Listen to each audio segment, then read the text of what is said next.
Bonjour à toutes et à tous, je m'appelle Gino et je suis responsable marketing chez Denso. Je suis celui qui va orchestrer ce meeting. Denso et Kadiska sont heureux de vous accueillir pour ce webinaire du jeudi 16 mars 2023. Il est question de voir dans quelle mesure la technologie Kadiska peut accompagner les sociétés dans les choix et optimisation des réseaux hybrides sur lesquels vont transiter vos applications, qu'elles soient hébergées dans le cloud privé ou public. Cette présentation sera animée par M. Eric Moreau afin de présenter l'activité de Denso. Ensuite, M. Boris Roger pour le concept Kadiska, suivi d'une démonstration. Enfin, M. Stéphane Depasse pour la partie service que propose Denso autour de la technologie Kadiska. N'hésitez pas, durant ce webinaire, à poser vos questions dans l'espace dédié. Je passe la main à Eric. Bon visionnage. Oui, bonjour à tous. En qualité d'un des fondateurs donc de Denso, je voulais, en introduction de ce webinaire, vous rappeler un petit peu nos fondamentaux. Donc la mesure fait partie vraiment de notre ADN depuis le départ. On est à la fois fournisseur de produits propres développés dans nos labos pour faire de la métrologie sur les infrastructures réseau. On aide aussi nos clients, comme vous le savez, pour une bonne partie d'entre vous, à mettre en place des solutions de type NPMD ou APM pour maîtriser la performance réseau et le bon fonctionnement des applications sur vos infrastructures, avec toutes les analyses complémentaires, notamment de signaux, détection d'attaques, parce que pour nous, le tout doit être cohérent. Donc, quoi de neuf en 2023, ce qui nous vaut d'ailleurs ce premier webinaire de l'année. C'est deux nouveaux fournisseurs pour étendre un petit peu notre capacité de mesure. Et ayant déployé depuis pas mal d'années des offres NPMD et APM, on a vu que dans chacune de ces offres, il y avait toujours un petit endroit où il y avait un petit nuage avec un manque de visibilité dès qu'on basculait sur Internet, un manque de traçabilité sur les routages sur cette partie-là. Il y avait toujours dans ces deux familles de technologies un manque sur une partie de la visibilité de l'infrastructure hybride.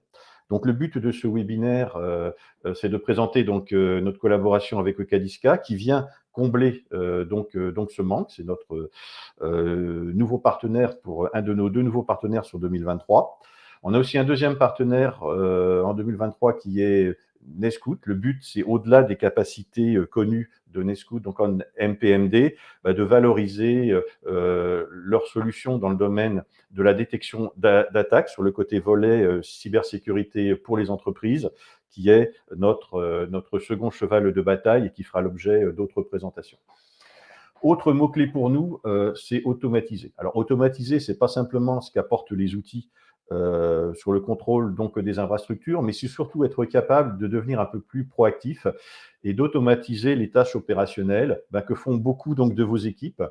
Elles font beaucoup d'opérations répétitives et le but, c'est de mettre en œuvre, à travers un certain nombre d'outils et de procédures, une automatisation qui permette de les soulager énormément afin qu'elles puissent se concentrer sur la proactivité ou sur d'autres fonctions. Ça aussi fera l'objet de nos d'autres webinaires sur 2023.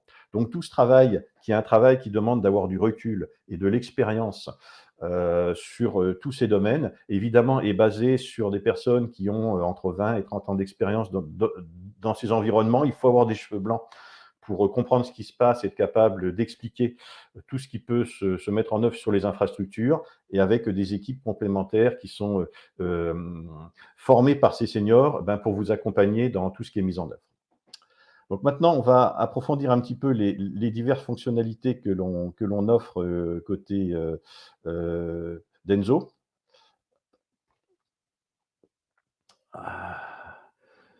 Voilà, merci.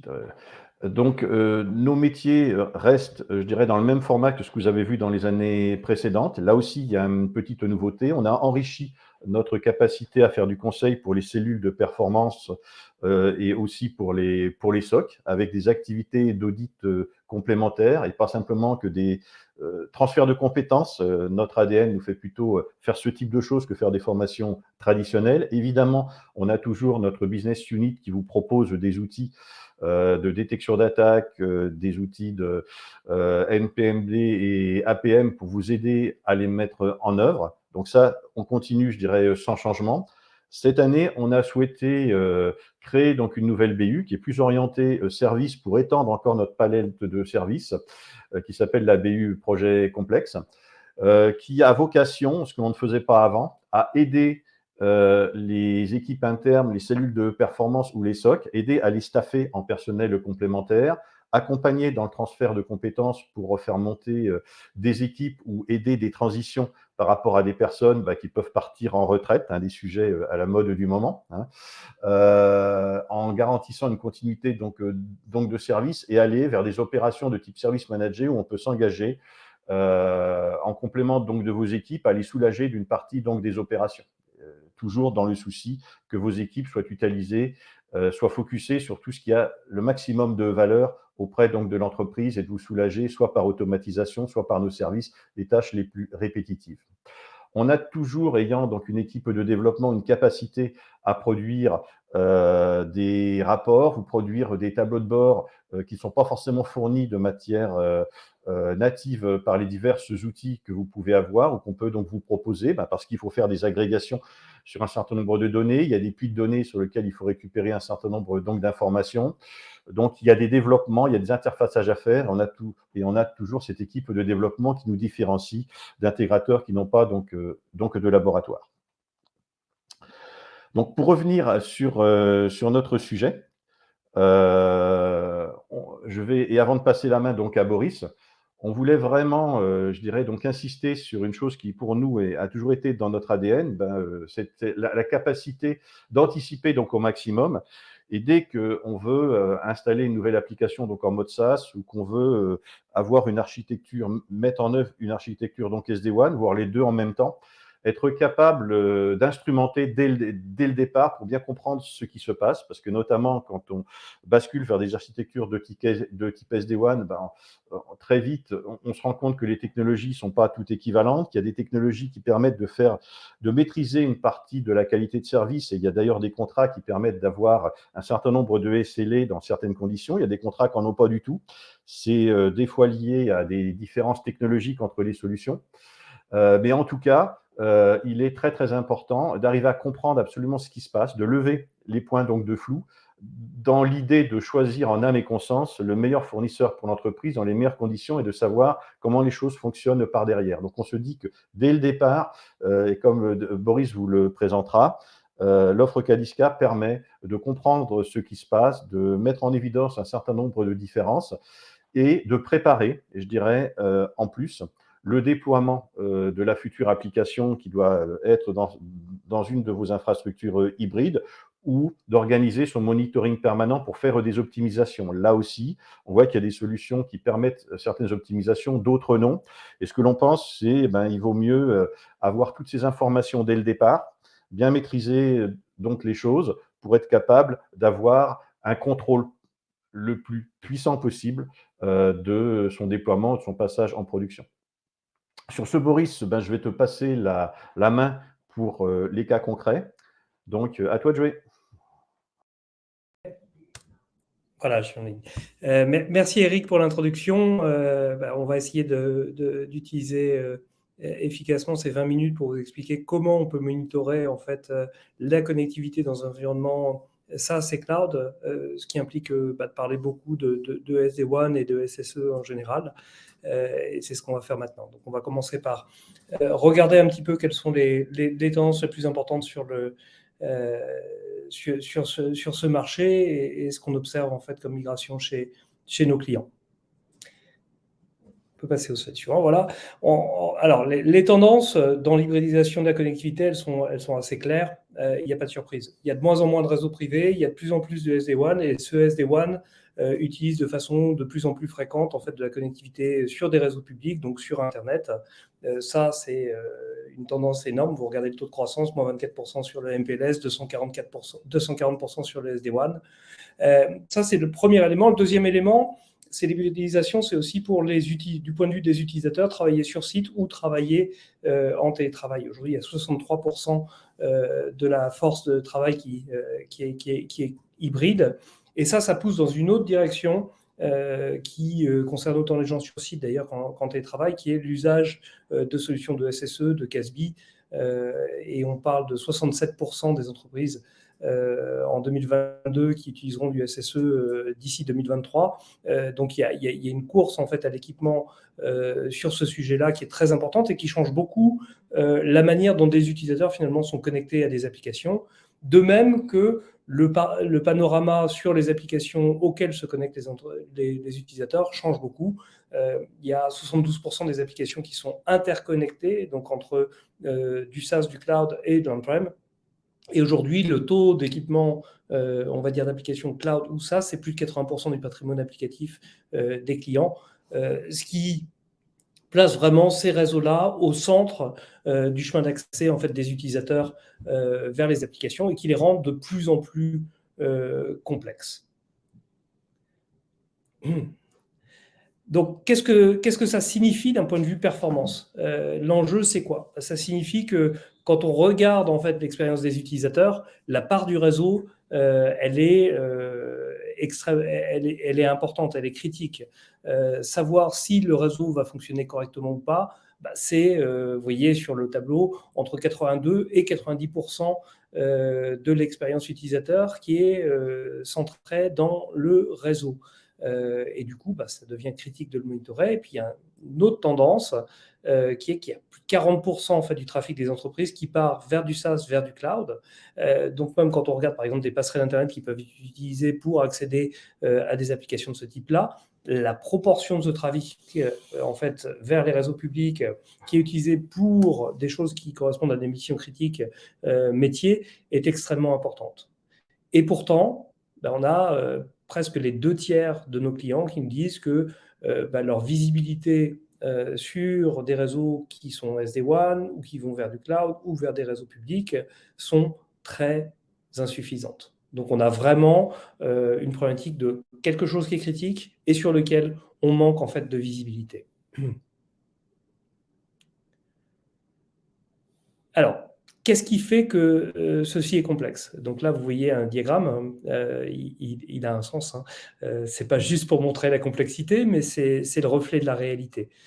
Donc si je prends ces éléments-là, vous allez comprendre en fait que comparé à des architectures réseau, on va dire de versions précédentes, la matrice de flux est beaucoup plus complexe. Vous voyez sur le côté gauche, vous avez simplement un site avec un MPLS qui est connecté à un réseau de données, et puis ensuite, depuis le centre de données, on voit une connexion vers le SaaS et Internet. C'était à peu près là où on en était il y a quelques années. Et en fait, on a ajouté énormément de connexions qui vont être dans l'ordre des choses qui connectent des clouds entre eux.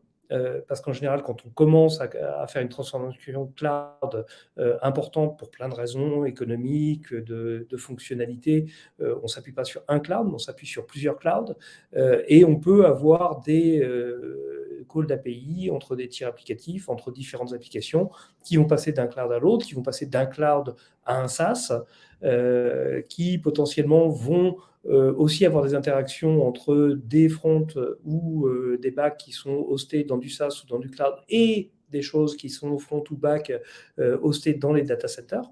Donc cette dimension-là, vous voyez, qui est dans le tiers supérieur de ce diagramme-là, c'est une part de la connectivité qui peut être très très importante pour les applications. Et puis ensuite, il y a comment on relie les utilisateurs à ces ressources-là. Et la matrice va être compliquée parce qu'on a des choses qui vont sur site directement vers des clouds publics, potentiellement sur du SD-WAN, avec du SD-WAN pour cacher en fait, les clouds publics et optimiser la connectivité. Il y a toujours des connexions site vers data center, il y a des connexions site vers du SaaS qui peut passer par une couche de SSE, de CASB ou pas. On a toujours des connexions VPN vers les centres de données, potentiellement vers les clouds publics. On a toujours aussi du télétravail qui peut joindre directement des centres de données, qui peut joindre du SaaS via du SSE ou pas, et également joindre des clouds publics. Donc tout ça, ça fait un nombre de combinaisons en fait, de chemins à monitorer qui est extrêmement important. Ça, c'est le premier élément. Puis c'est un nombre de chemins qu'on n'avait pas l'habitude de mesurer auparavant et pour lesquels on n'a pas forcément les outils adaptés. Et quand on parle d'outils adaptés, ben voilà, qu'est-ce qui a changé en fait dans ce nouveau panorama et qui rend les outils pas forcément adaptés? Eh ben, vous le voyez aux différents maillons qui joignent utilisateurs et applications. Ben, on a des applications qui sont plus maîtrisées sur des OS qu'on maîtrise, dans un centre de virtualisation qu'on maîtrise également. On est sur des applications qui sont très distribuées, qui parlent au travers d'API principalement, qui sont dans des environnements qui nous échappent en termes de localisation, en termes de contrôle des OS, qui sont dynamiques. Donc, on a des applications SaaS ou PaaS où on peut être redirigé à un endroit, à un autre, où la répartition de charges est faite automatiquement, où la redirection des utilisateurs en fonction de leur géographie est également dynamique. Et les outils qu'on avait auparavant dans un data center de type APM ne répondent pas du tout à ces questions-là. Ensuite, il y a toute une couche d'infrastructure qui fait que des choses qui étaient locales, ou en tout cas qui étaient sur des réseaux à très très faible latence, aujourd'hui potentiellement passent par l'équivalent d'un WAN ou d'un réseau public pour se connecter entre eux. Ensuite, il y a dans la nature des réseaux qui lient tout ça quelque chose de fondamentalement différent des réseaux de data center qu'on a connus auparavant. On a du chiffrage fort avec de la perfect forward security partout. Déchiffrer ces trafics-là, c'est simplement pas une option. Donc ça veut dire que les techniques qu'on a pu utiliser dans le passé d'analyse de trafic pour faire du monitoring de performance sont devenues complètement obsolètes. Elles s'appliquent plus du tout. Les mesures au niveau TCP, elles sont faibles en précision, elles ne permettent pas de tirer beaucoup de conclusions non plus. On a affaire à des réseaux zéro trust où en fait tous les flux sont distribués, donc ça veut dire qu'on ne sait pas vraiment où capturer ces flux-là. On ne peut pas les capturer dans le cloud, on ne peut pas les capturer sur les réseaux SSE. On peut éventuellement les capturer sur les utilisateurs, mais on va pas pouvoir le faire à une échelle, ou en tout cas à l'échelle d'une entreprise qui a des milliers d'utilisateurs répartis. Il y a une troisième dimension qui est compliquée, qui est qu'on passe par des empilements en fait, d'overlay et d'underlay. Même vos opérateurs utilisent des underlays qu'ils ne maîtrisent pas et créent des overlays dessus. Vous aussi, vous allez créer des tunnels. Quand vous faites finalement du SD-WAN ou du SSE, vous créez des tunnels IPsec qui simplifient et sécurisent le flux, mais cachent toute la complexité en fait, de l'infrastructure sous-jacente et d'éventuels problèmes de performance qui se trouvent dans la partie sous-jacente. Et puis le dernier élément quand on utilise toutes ces technos-là, c'est que on va avoir des problématiques de redirection, c'est-à-dire que toute architecture cloud, elle est distribuée avec des nœuds, avec des utilisateurs des fournisseurs qui n'ont pas tous la même capillarité réseau, qui vont être présents bien dans certaines régions, mal dans d'autres, qui ont des problématiques d'opération, de maintenance à gérer, et qui vont rediriger les utilisateurs en fonction de tout ça le mieux possible, mais avec une marge d'erreur qui n'est pas négligeable. Et puis le dernier élément, c'est qu'on a eu l'habitude de monitorer des utilisateurs quand ils étaient sur site, monitorer des utilisateurs qui se trouvent à distance, en télétravail, pas avec une connectivité Ethernet, avec du Wi-Fi qui n'est pas maîtrisé par l'entreprise, ça pose aussi d'autres problèmes qui n'avaient pas été envisagés auparavant. Donc, quand on pense à des projets de migration dans ce domaine-là, que ce soit sur du SD-WAN ou du SSE, quand on parle avec des clients, en fait, on se rend compte qu'il y a un certain nombre de problématiques qui sont posées. Souvent, on part d'un environnement où on a du MPLS, soit on backhaul le trafic vers les réseaux publics, vers les data centers, et ensuite on passe par la passerelle, soit il y a déjà une notion de fuite Internet, mais on a pas mal de problématiques qui viennent pour comprendre déjà la situation préalable. Qu'est-ce que sont ces problématiques-là? En fait, en général, on comprend assez bien les flux dans le MPLS. Tout ce qui va vers du SaaS et du cloud, on ne comprend pas. On n'a pas forcément de mesure de départ sur ce qu'est l'expérience dans un premier temps. Et on va se lancer en fait dans une migration SD-WAN sans forcément savoir quelle va être la meilleure connectivité possible vers du SaaS, quel est le meilleur fournisseur d'underlay pour joindre soit une plateforme SSE, soit un SaaS, et on ne va pas savoir non plus adresser les potentielles plaintes d'utilisateurs qui concerneraient des dégradations qui ne sont pas forcément liées à la migration SD-WAN. Donc, on va vouloir en fait avoir une baseline avant, après. On va vouloir avoir des métriques qui nous permettent de qualifier quelle est la meilleure implémentation possible d'un SD-WAN pour les différentes ressources qu'on va devoir joindre. Et plus on est réparti géographiquement, plus c'est compliqué. Voilà, il y a 7 choses, 7 problèmes principaux qu'on va vouloir être en mesure d'identifier quand on se lance dans ce type de migration vers des réseaux SD-WAN pour joindre du SaaS et des applications traditionnelles. Dans l'ordre, il y a les résolutions DNS sous-optimales. Par exemple, je me connecte à une application SaaS. Au lieu de me renvoyer localement sur un point qui a une latence acceptable, on me renvoie très loin. Ça, c'est un premier élément. Ça va être vrai aussi sur des plateformes SSE de type Zscaler ou Netscope.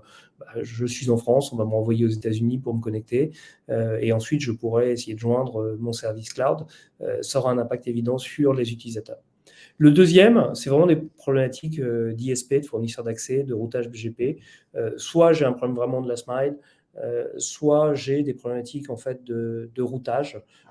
Par exemple, un routage est mal effectué vers un AS, ça conduit à une route qui n'est pas optimale, ou j'ai des problèmes de congestion, par exemple au niveau des points de peering Internet, ce qui se produit encore fréquemment pour joindre ces différents éléments-là. Le troisième, c'est j'ai des problématiques de lenteur ou de sous-performance au niveau de Casbit, plateforme SSE, de Proxy Cloud. Elles peuvent intervenir à différents niveaux. Elles peuvent être des questions de redirection, je ne suis pas redirigé au bon endroit. Elles peuvent être des questions d'accès réseau qui est insatisfaisant, même si la localisation n'est pas mauvaise.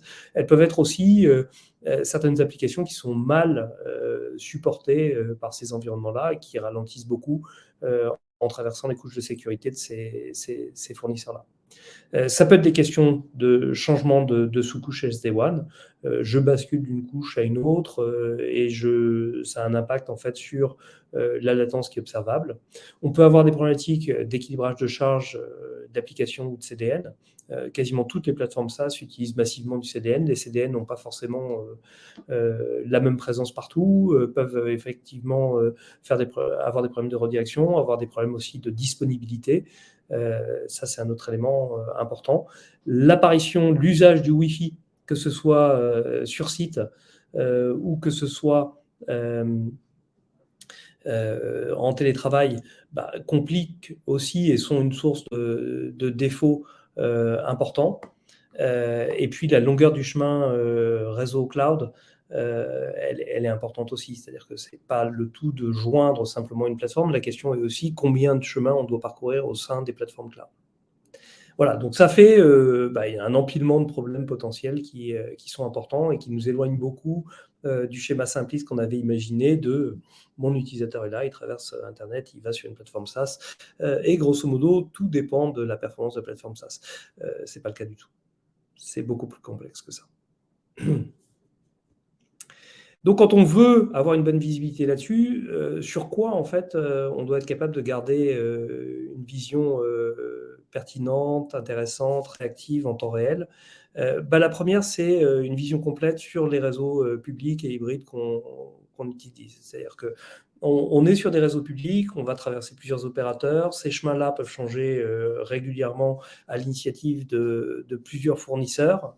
Nos SD-WAN vont aussi avoir un impact sur ça. Il faut savoir quel est le chemin qui est emprunté, quelle est la performance de ce chemin-là, quelle est une bonne performance aussi pour ce chemin-là.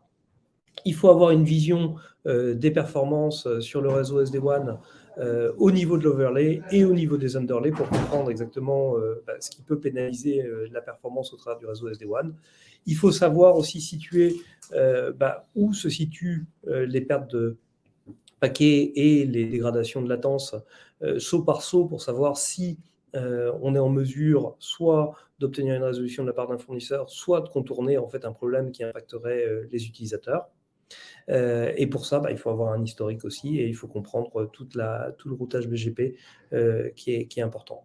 Et en prime, il faut revenir à l'essentiel. Ce qui est essentiel, c'est de savoir si les utilisateurs sont impactés, si les utilisateurs ont la perf qu'ils sont en mesure d'attendre. Et ça aussi, c'est un élément, à mon avis, qui est crucial en plus des aspects purement réseau.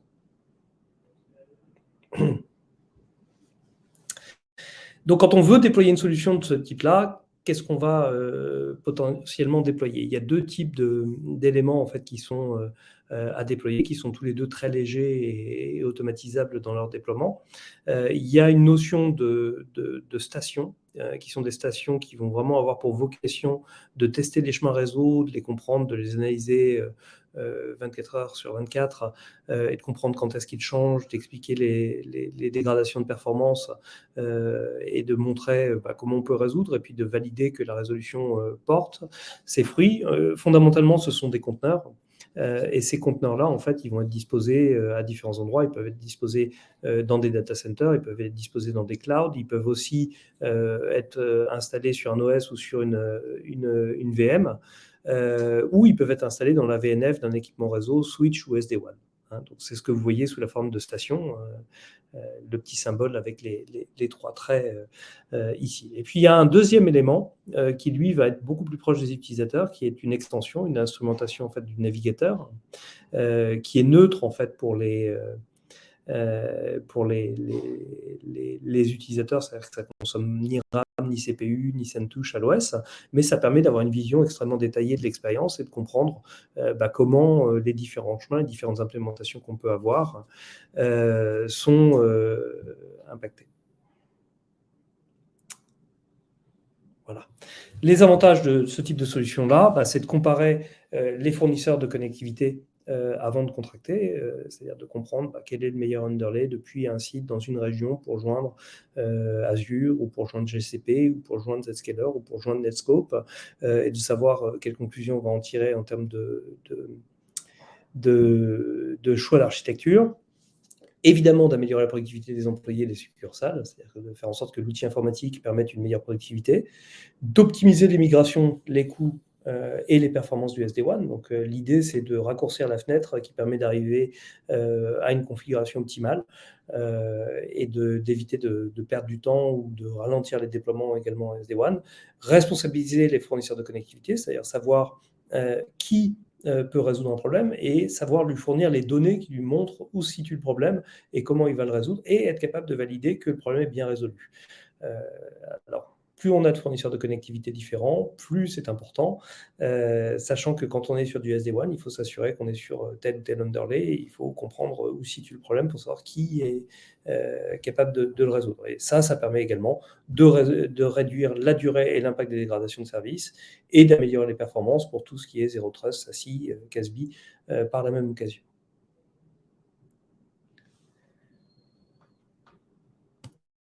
Alors, je vais adresser rapidement deux questions avant de passer à la démo.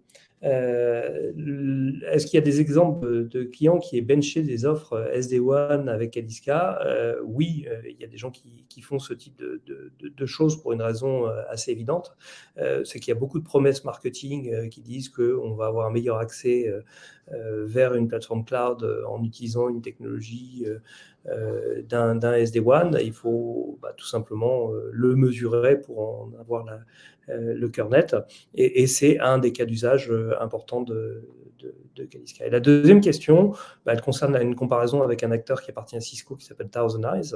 C'est vrai qu'on a des similarités avec Thousand Eyes. Et si je devais donner quelques points qui permettent de comprendre comment on s'en différencie, je dirais que le premier, c'est sur la partie chemin réseau, d'avoir une implémentation beaucoup plus simple, beaucoup plus légère apportée par les devices.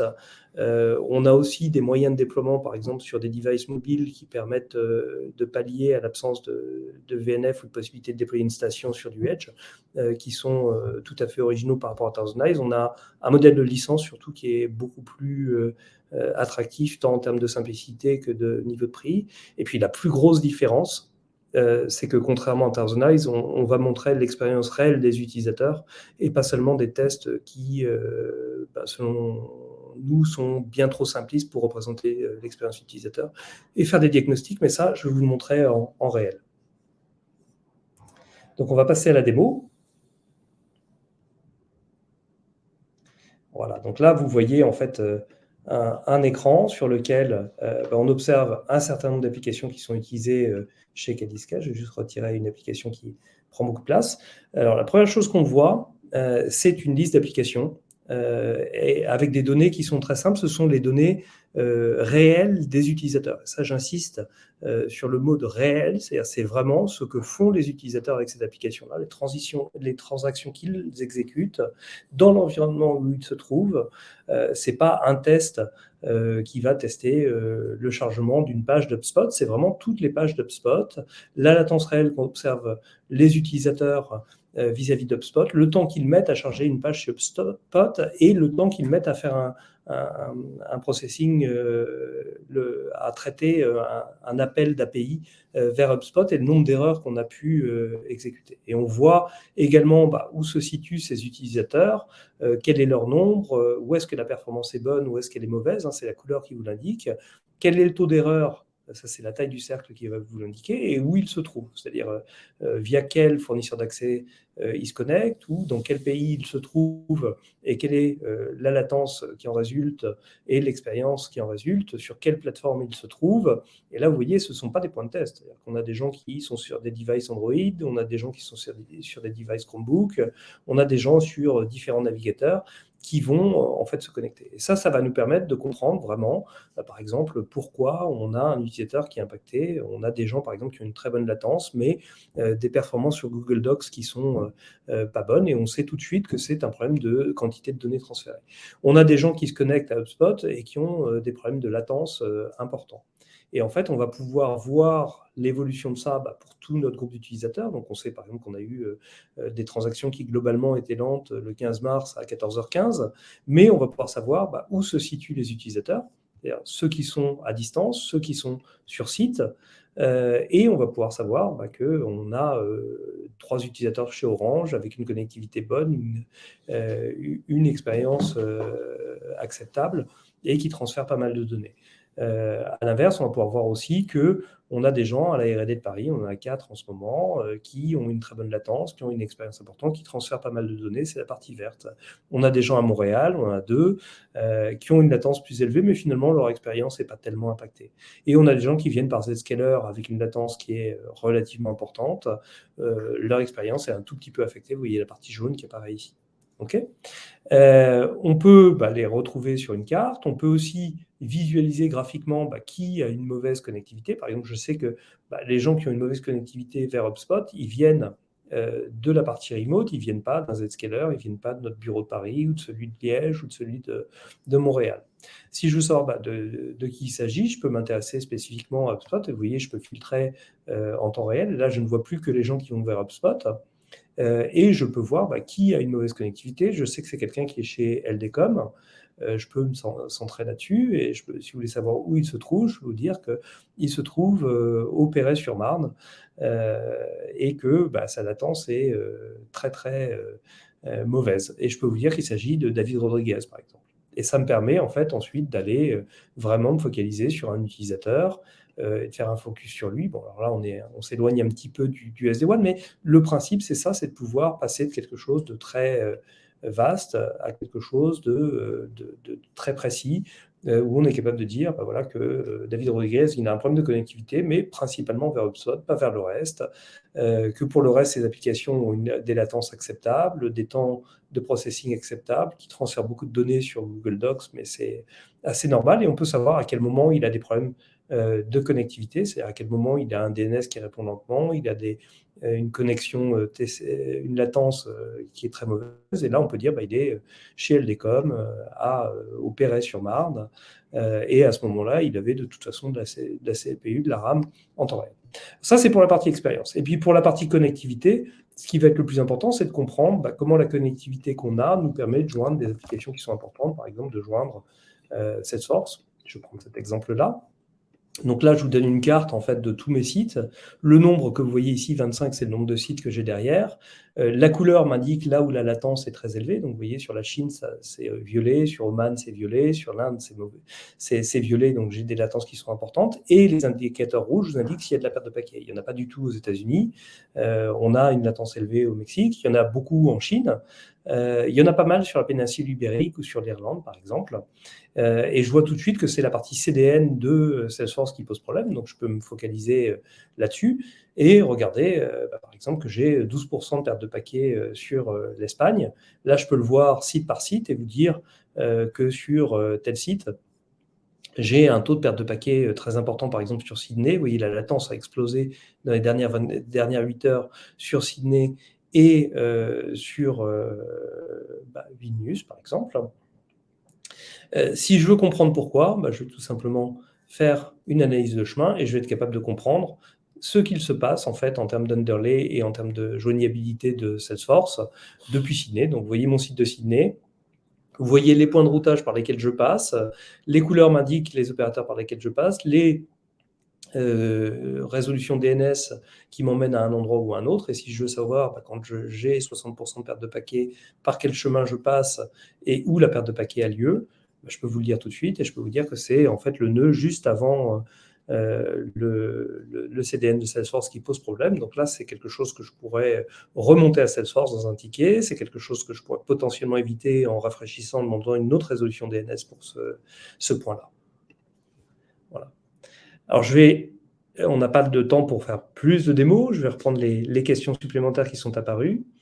Est-ce que la solution est utile pour mes services externalisés comme Microsoft, Office, Teams, pour mon futur SD-WAN? Bien sûr. Vous voyez l'exemple que je vous ai donné sur Salesforce, il s'applique aussi sur tous les services SaaS, y compris ceux de Microsoft ou de collaboration. Et puis, dernière question, comment peut-on préparer son monitoring permanent futur? Les points à surveiller, clairement, c'est déjà d'avoir une baseline de départ, de savoir d'où on part. Le deuxième point, c'est de savoir comment on va joindre et par quels underlays il est préférable de joindre les éléments clés en fait de votre système. C'est-à-dire, si vous hostez tout dans Azure et Microsoft, c'est là qu'il va falloir voir quel est le meilleur underlay pour ça. Et c'est pas forcément uniforme de site en site, de géographie en géographie. Et puis le troisième, c'est au moment où on commence à implémenter la politique SD-WAN, il faut surveiller ce qu'il y a et identifier les optimisations avant de faire des ramp-up.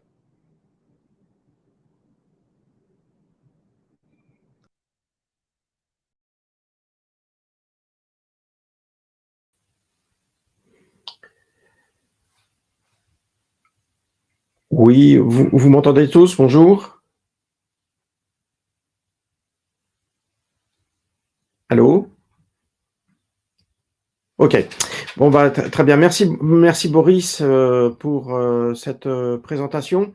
Je reprends le relais pour la partie Danzo. Je m'appelle donc Stéphane Depasse. Je suis au sein de Danzo donc le responsable d'une BU qui s'appelle Service Manager et pilotage de projets complexes qui donc est destiné à intervenir sur bien sûr les métiers de la performance IT et de l'optimisation des opérations IT.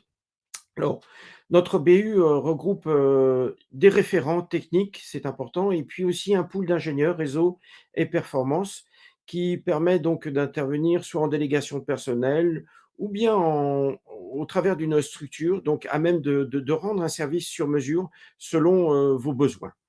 Quelle que soit la solution de notre catalogue produit, comme vous voyez, Danzo apporte une très grande importance donc à la certification, à la fois commerciale et technique, pour délivrer un service de qualité, d'accord? Et comme vous pouvez le constater, nous sommes déjà 3 certifiés, aussi bien techniquement que commercialement, pour effectivement apporter le meilleur des services. Et aussi, il faut savoir que notre culture générale, comme le disait Eric un peu en présentation, notre culture, c'est effectivement le troubleshooting avant toute chose. Donc, sur Cadiska plus particulièrement, donc ceci étant dit, notre BU est sur Cadiska, propose dans un premier temps un service, je dirais, régulier. Il permettra surtout de mettre en exploitation assez rapidement la solution telle que vous l'avez vue et d'apporter dans un premier temps un service que je qualifierais d'observabilité qui, quant à lui, permettra d'activer votre attention sur les dérives, les changements de comportement, de connectivité qui vont impacter effectivement la performance applicative et le ressenti utilisateur. Cette demande s'inscrit parfaitement effectivement dans la logique d'un OPEX et d'une souscription d'un abonnement à l'usage de cette plateforme Cadiska. Donc ce service régulier permet donc dans cette mise en exploitation d'adresser à la fois le domaine de la phase d'initialisation, le setup, toute la phase de déploiement et la phase d'exploitation, production, sur laquelle effectivement nous apporterons et vous guiderons de manière plus ou moins proactive selon ce que vous voulez mettre en œuvre avec nous. Donc, au travers d'une revue périodique, les performances vues ou les dégradations donc constatées sur les réseaux opérés d'une manière générale ou sur l'application elle-même, en expliquant effectivement la raison et la route cause de ces dysfonctionnements, de ces ralentissements. Donc, ce service régulier vous donnera aussi accès, donc selon, je dirais, on verra la mise en œuvre de cet accès, mais il donne accès, moyennant des tickets quelque part, à un service donc plus évolué, à un service donc à la demande. Quelque part, cette service à la demande, comme le montrent certains exemples de ce catalogue, bien sûr, qui n'est pas exhaustif, permet entre autres de vous accompagner soit pour des évolutions de votre environnement, vous avez besoin de déployer plus de NetTracer, plus de Watcher et ainsi de suite. Donc, nous pouvons intervenir et puis ça a un impact aussi sur l'abonnement, bien entendu.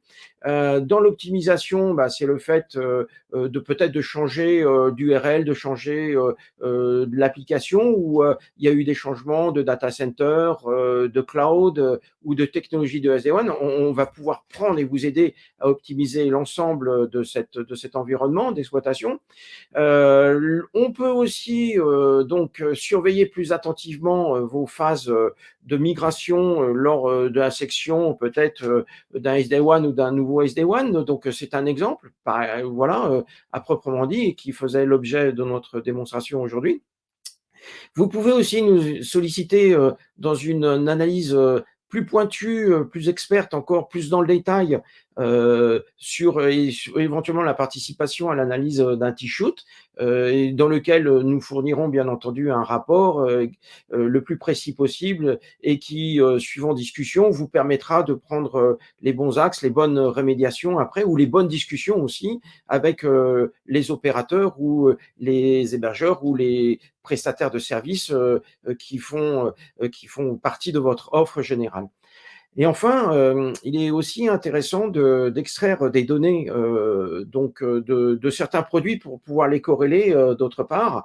Donc on est aussi très présent sur le développement spécifique ou à la demande, avec l'usage des API bien sûr de part et d'autre, et de vous créer peut-être d'autres dashboards à la demande. Donc ceci est un service donc assez étendu et bien sûr il peut être adapté et on peut aussi introduire d'autres demandes dans ce catalogue de services.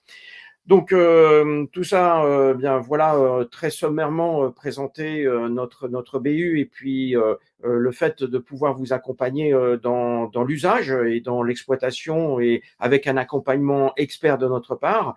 Donc si vous souhaitez nous solliciter et avoir des demandes plus particulières, n'hésitez pas à converser avec nous sur l'adresse email qui est en bas à droite, donc la BU _service@danzo.fr, et nous serons ravis de pouvoir répondre à d'autres questions ou qu'elles soient commerciales ou techniques, peu importe. Donc voilà, et je remercie en tout cas d'avoir participé à ce webinaire, et je vais redonner donc la main à Gino qui donc va animer la fin de ce webinaire s'il y a d'autres questions, s'il y a d'autres choses à aborder. Je te laisse la main. Alors, on a une dernière question qui est quelle est la durée d'évaluation vers une offre SD1 pour avoir un rapport pertinent, le temps de mise en œuvre de Cadiska et des prérequis? Le temps de mise en œuvre de Cadiska, c'est extrêmement rapide. C'est-à-dire qu'installer des extensions sur des centaines de postes, c'est quelque chose qu'on fait par des groupes policies ou un MDM, donc c'est en quelques minutes. Le temps de déploiement des stations est également très rapide. C'est une ligne d'installation de Docker, donc on parle de quelques minutes aussi. Le durée d'évaluation vers une offre SD1, j'aurais tendance à dire que ça dépend du nombre de sites et de la variété des connectivités qu'on doit adresser. Donc, plus on est sur quelque chose de divers, et plus il faudra du temps pour analyser ces différents points et regarder les données. Donc, ça dépend vraiment du contexte de chaque client et de la diversité.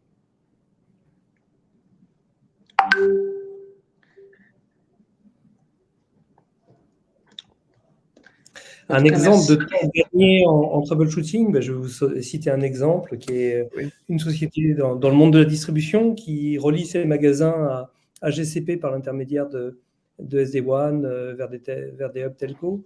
Quand ils avaient des problèmes d'underlay en fait, avec des opérateurs, en général, le temps de résolution se comptait sur des choses qui sont des dégradations de performance en plusieurs semaines. En général, ils disaient 3 semaines à peu près. Et aujourd'hui, ils sont capables de résoudre ce problème-là, en tout cas de le diagnostiquer en quelques minutes et d'obtenir une résolution en moins d'une demi-journée de la part de l'opérateur. Donc l'économie, elle est de passer de quelque chose qui prend 3 semaines à quelque chose qui prend 3 heures pour être résolu. Moi, j'ai un autre exemple. J'ai un autre exemple, excuse-moi Boris, pour répondre à ça. J'ai rencontré des clients qui ont mis pratiquement sans Cadiska 6 mois à comprendre le dysfonctionnement ou les perturbations, rupture de session et ainsi de suite, ou délai de latence entre Microsoft et leur site. Entre Microsoft et leur site, bien sûr, il y a un opérateur. Et ils ont mis 6 mois parce que l'opérateur et, je dirais, le Microsoft se renvoyaient la balle. Et avec l'usage de Cadiska, on a pu mettre en évidence chez l'opérateur un dysfonctionnement au niveau d'un load balancing qui ne s'adressait pas ou ne réadressait pas la bonne route ou quelque chose dans ce genre-là. Et on a pu le mettre en évidence. Donc, attendre 6 mois pour arriver à ce résultat, je pense que vous voyez la perte de temps, d'argent, de monopolisation de toutes ces ressources.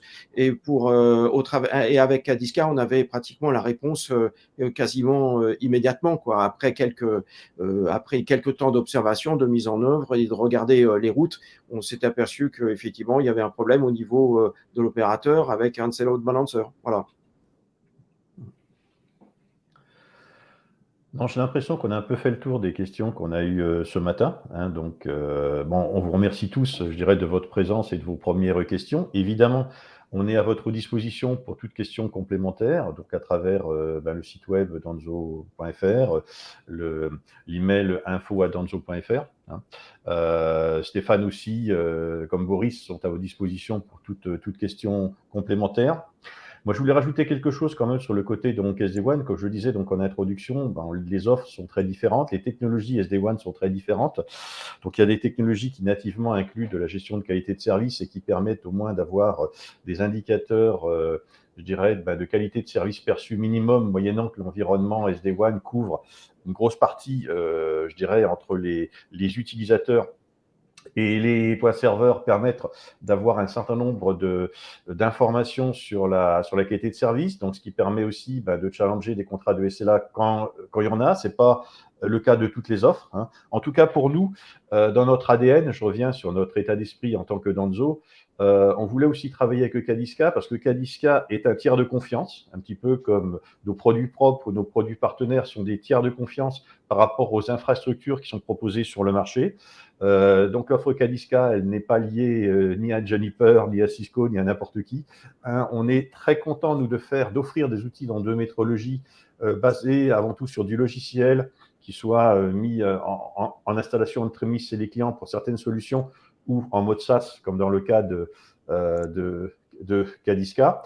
Mais au-delà du fait qu'elle soit 100% logicielle, très flexible, très rapide à mettre en œuvre, on veut aussi qu'elle soit des vraies solutions de tiers de confiance et que ça puisse permettre d'avoir une vision objective, indépendamment de ce qu'offrent les manufacturiers.